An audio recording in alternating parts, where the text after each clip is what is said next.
الحمد لله رب العالمين، الصلاة والسلام على خاتم النبيين وعلى آله وصحبه أجمعين، أما بعد فأعوذ بالله من الشيطان الرجيم. بسم الله الرحمن الرحيم. قال الله تعالى في سورة البقرة: يا أيها الذين آمنوا أنفقوا مما رزقناكم من قبل أن يأتي يوم لا بيع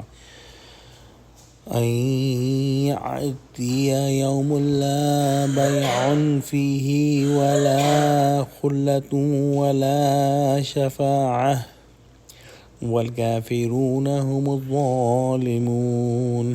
ترجمہ: اے ایمان والو، خرچ کرو اس میں سے جو ہم نے تم کو روزی دی پہلے اس دن کے آنے سے کہ جس میں نہ خرید و فروخت ہے اور نہ آشنائی اور سفارش، اور جو کافر ہیں وہی ہیں ظالم۔ پچھلی آیتوں میں ہم نے جو ہے وہ انفاق جان یعنی کہ اللہ کی راہ میں جنگ کرنے کے بارے میں پڑھا۔ یہاں سے جو ہے وہ انفاق مال کی بات اللہ سبحانہ وتعالی مسلمانوں کو تلقین فرما رہے ہیں، اور یہ انفاق آج کے دن کرنا ہے، کیونکہ جب قیامت آ جائے گی اس وقت انفاق کی کوئی صورت ممکن نہیں ہوگی۔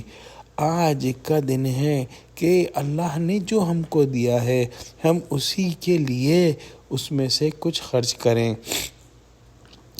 آخرت کے اندر نہ کوئی خرید و فروخت ہے، نہ آشنائی ہے اور نہ ہی سفارش ہے، اور جو لوگ ایسا نہ کریں کہ اللہ کی راہ میں خرچ کریں وہی کافر ہیں۔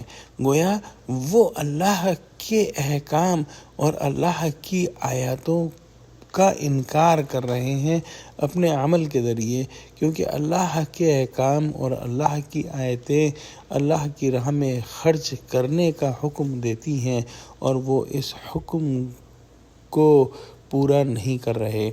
دعا کرتے ہیں کہ اللہ سبحانہ وتعالی ہم کو اپنے جان و مال اللہ کی راہ میں خرچ کرنے والا بنائے، آمین۔ وآخر دعوانا الحمد للہ رب العالمین۔ السلام علیکم ورحمۃ اللہ وبرکاتہ۔